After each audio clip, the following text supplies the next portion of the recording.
8.1 का प्रश्न नंबर 11। बताइए कि निम्नलिखित कथन सत्य है या असत्य, कारण सहित अपने उत्तरों की पुष्टि कीजिए। मतलब आपको सत्य असत्य ही बताकर नहीं छोड़ना है, कारण भी समझाना है। तो हम पहला नंबर हल कर रहे हैं। आप लोग ध्यान से देखिए। आपको पता है कि त्रिकोणमिति त्रिकोण पर आधारित है। त्रिकोण मतलब त्रिभुज पर आधारित है, और त्रिभुज में समकोण त्रिभुज होना चाहिए। क्या होना चाहिए? समकोण त्रिभुज होना चाहिए। भाई त्रिभुज का मतलब है त्रिकोणमिति उसी त्रिभुज में लगती है जिसमें एक कोण 90 अंश हो। अब यहाँ पर ए, यहाँ बी, यहाँ सी। बी कोण जो है 90 अंश है। हम फर्स्ट क्वेश्चन देख रहे हैं। tan ए का मान सदैव 1 से कम होता है। तो सबसे पहले तो हम tan का फार्मूला लिखेंगे। tan ए बराबर आपको पता है LAL बटे के ए लंब बटे आधार। साइन ये होता है cos tan। लंब बटे क्या होता है? आधार। क्या होता है? लंब बटे आधार। अब आप देख रहे हैं tan ए के लिए इसमें लंब क्या है? BC, मतलब कोण ए की सम्मुख भुजा। कोण ए के सम्मुख भुजा। तो tan ए बराबर लंब कितना है? BC बटे आधार कितना है? AB। अब आप दिमाग लगाइए और हमें बताइए कि क्या सभी त्रिभुजों में किसी भी, इसमें कह रहा है 1 से कम होता है। 1 से कम कब होगा? जब ऊपर वाला मान छोटा हो। ऊपर वाला मान क्या हो? छोटा हो और छोटी भुजा हो, और नीचे वाली भुजा जो है बड़ी आ जाए, तभी तो 1 से कम होगा। तो जैसे 5 बटे 2 अगर लिखा है तो इसका मान 1 से बड़ा है, 2.5 आएगा, 1 से बड़ा आएगा। अगर हम 5 बटे 5 लिख दें तो कितना आएगा? 1 आएगा। और अगर हम 5 बटे 6 लिख दें, 5 बटे 6 लिख दें तो इसका मान कितना आएगा? 6 से आप भाग कर लीजिए 5 को। 0.06 48 बचेगा 2, 6 0 बढ़ाओ, 6 तियां 18, 2 शेष बचेगा। जब नीचे का मान ये बड़ा आएगा तभी यहाँ पर ये संख्या 1 से कम आएगी। तभी ये संख्या 1 से कम आएगी। तो इससे लिखा है कि tan ए का मान सदैव 1 से कम होता है। तो कब कम होगा? जब नीचे वाली संख्या हमेशा बड़ी हो और ऊपर वाली हमेशा छोटी हो। जब नीचे वाली हमेशा बड़ी होगी, ऊपर वाली हमेशा छोटी होगी, तो ये संख्या हमेशा छोटी होनी चाहिए, मतलब लंब, और आधार हमेशा भुजा बड़ी होनी चाहिए। तो किसी भी त्रिभुज में यह कंडीशन हमेशा नहीं होती है कि लंब छोटा हो और आधार बड़ा हो। हमेशा नहीं होता। कोई भी ऐसा हो सकता है, जैसे ये एक समकोण त्रिभुज है, इसमें ऐसा भी तो हो सकता है कि ये दिया हो 12 और ये दिया हो मान लीजिए 10, तो इसका उल्टा हो जाएगा। यहाँ पर जो क्वेश्चन है, फिर से एक बार समझ लीजिए। क्वेश्चन कह रहा है कि tan ए का मान सदैव 1 से कम होता है। तो सदैव 1 से कम तभी होगा जब हमेशा ये भुजा छोटी होती हो। जब ये भुजा हमेशा छोटी हो तभी तो भाई हमेशा छोटा आएगा, क्योंकि tan का फार्मूला क्या है? लंब बटे आधार। यदि त्रिभुज ABC में लंब का मान हमेशा आधार से छोटा हो, तभी यह कथन सत्य हो सकता है।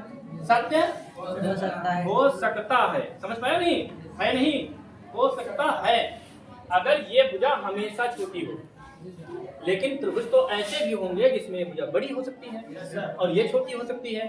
भाई समकोण त्रिभुज में ये भुजा हमेशा बड़ी होती है, इसको कभी कोई छोटी नहीं कर सकता। कर्ण जो होता है, समकोण त्रिभुज का कर्ण जो होता है, ये हमेशा बड़ा होता है। इन दोनों भुजाओं से अलग अलग आप चेक करें। अगर ये भुजा आपकी 10 दी हुई है, ये भुजा अगर आपकी 5 दी हुई है, तो कुल मिलाकर ये तो 10 से बड़ी ही होगी। 10 हमेशा छोटा होगा और इस भुजा से, ठीक है? 10 हमेशा छोटा होगा, 10 छोटा होगा इस भुजा से, कर्ण से। कहने का तात्पर्य ये है कि कर्ण हमेशा समकोण त्रिभुज में बड़ी भुजा होती है। तो जब इसका रिलेशन मिलेगा तब हम कह सकते हैं कि ये भुजा हमेशा बड़ी होगी।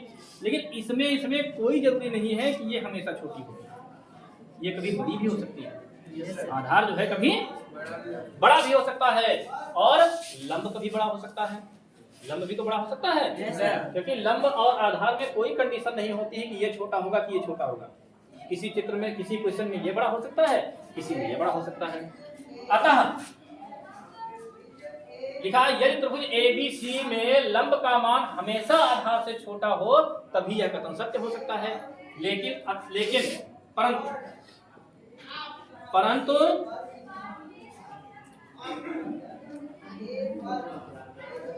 लंब भी आधार से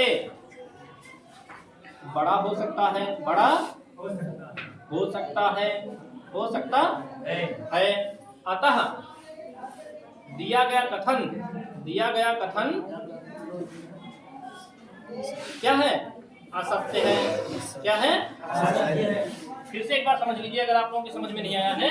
tan थीटा बराबर होता है लंब बटे आधार, और समकोण त्रिभुज में कभी कोई कंडीशन नहीं होती कि लंब बड़ा होगा कि आधार बड़ा होगा। इसमें कोई भी बड़ा छोटा हो सकता है। यहाँ पर यह कहा गया होता कि tan A का मान 1 से कम हो सकता है, तो 1 से कम हो सकता है।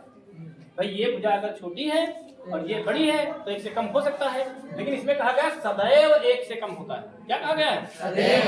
तो ऐसी कोई कंडीशन नहीं है, कभी ये भी तो बड़ा हो सकता है ऊपर वाला लंब, और जैसे ये लंब जो है बड़ा होगा ये tan का मान 1 से ऊपर निकल जाएगा। लंब जो है जैसे आधार से बड़ा होगा, tan का मान लीजिए लंब आ गया आपका 7, आधार आ गया आपका 5, आप भाग करोगे 5 गना 5 बचेगा 2.5 चक्कू 20, देखो 1 से बड़ा आ गया। और इसमें क्या कह रहा है कि सदैव 1 से कम होता है, तो 1 से कम नहीं होता। यह कथन क्या है?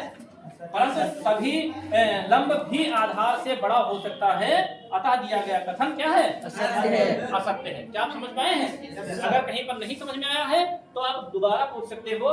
इसके बाद हम क्वेश्चन नंबर 2 शुरू करते हैं। कितना नंबर?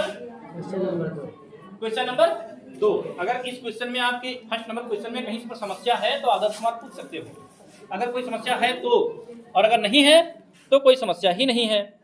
क्वेश्चन नंबर 2 दिया है कि कोण A के किसी मान के लिए, कोण A के किसी मान के लिए sec A बराबर 12/5 हो सकता है कि नहीं हो सकता। तो हम देखेंगे, एक समकोण त्रिभुज बनाएंगे, ठीक है, A B C। अब यहाँ पर आपको पता है कि sec A बराबर दिया है। sec A बराबर होता क्या है? sec A बराबर होता क्या गया? LAL बटे K A sin cos tan cot sec, कर्ण बटे आधार, कर्ण बटे। अब यहाँ आप देखिए, और इसमें दे के रखा है क्वेश्चन में दिया गया है 12/5। अब आप अपना दिमाग लगाइए कि क्या कर्ण बड़ा हो सकता है आधार से? क्या कर्ण बड़ा हो सकता है आधार से? अगर कर्ण बड़ा हो सकता है आधार से तो फिर ऐसा संभव है, तो ऐसा संभव है। अभी मान लीजिए अगर ऊपर 5 दिया होता, मान लीजिए कि ऊपर 5 दिया होता, अभी हम उल्टा कर रहे हैं इसको, देखिए ध्यान से आप। मान लीजिए लिखा होता 5/12, तो कर्ण होता 5, आधार होता 12, कर्ण हो गया छोटा, जो कि कभी भी संभव नहीं है, तो वो तो बात असत्य हो जाती। लेकिन आपके क्वेश्चन में दिया गया है 12/5। क्या दिया गया है? 12/5। और आपको पहले से पता है कि समकोण त्रिभुज में कर्ण आधार से हमेशा बड़ा होता है। समकोण त्रिभुज में हाँ, कर्ण आधार से हमेशा बड़ा होता है। अतः हम कह सकते हैं, देखिए हम लिखेंगे कि समकोण त्रिभुज में कर्ण आधार से हमेशा बड़ा होता है, हमेशा बड़ा होता है, आधार से हमेशा बड़ा होता है। इसलिए कोण ए के किसी मान के लिए sec a बराबर 12/5 हो सकता है। क्या लिखेंगे? कोण ए के लिए ए के किसी मान के लिए sec a बराबर 12/5 हो सकता है या संभव है? हो सकता है या संभव है। अतः दिया गया कथन सत्य है। क्या है? सत्य है। समझ पाया नहीं? अगर यहाँ पर ऊपर कर्ण ना आता होता, कर्ण नीचे आ रहा होता, तो ये आपका जो था वो असत्य हो जाता। ठीक है।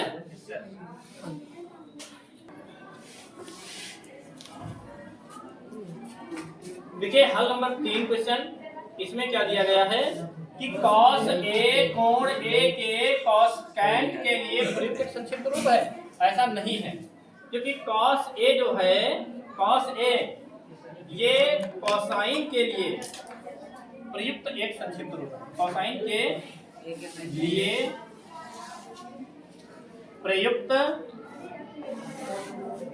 एक संक्षिप्त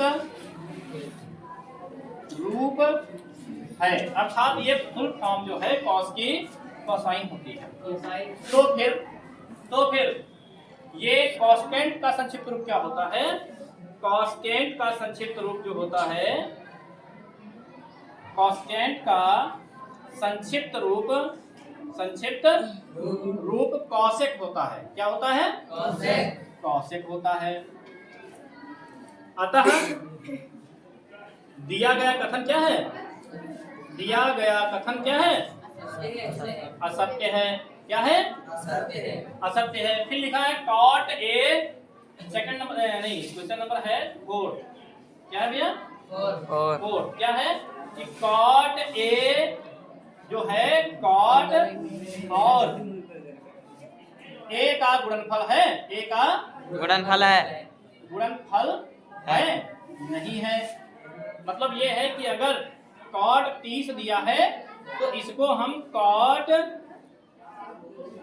गुणे 30 नहीं लिख सकते, ये बराबर नहीं हो सकता। अतः दिया गया कथन क्या है? हाँ भैया, असत्य है। कथन असत्य है। इसके बाद 5th नंबर क्वेश्चन क्या है कि किसी भी कोण थीटा के लिए साइन थीटा 4/3 संभव है। तो साइन थीटा बराबर कितना दिया? 4/3। हम यहाँ फार्मूला देखेंगे क्या होता है? लंब बटे कर्ण। क्या होता है? लंब बटे कर्ण। अब आप बताओ, क्वेश्चन मिल गया, बताइए क्या सत्य है? क्योंकि कर्ण कभी छोटा होता है लंब से नहीं। अतः दिया गया कथन क्या है? असत्य। सभी असत्य है। अतः दिया गया कथन असत्य है। क्या है? असत्य है। यहाँ पर लिख देना है, चूंकि समकोण त्रिभुज में कर्ण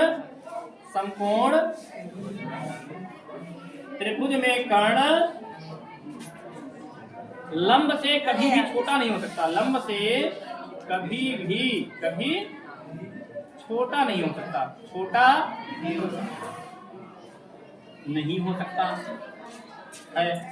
ठीक है नहीं? ठीक है भैया।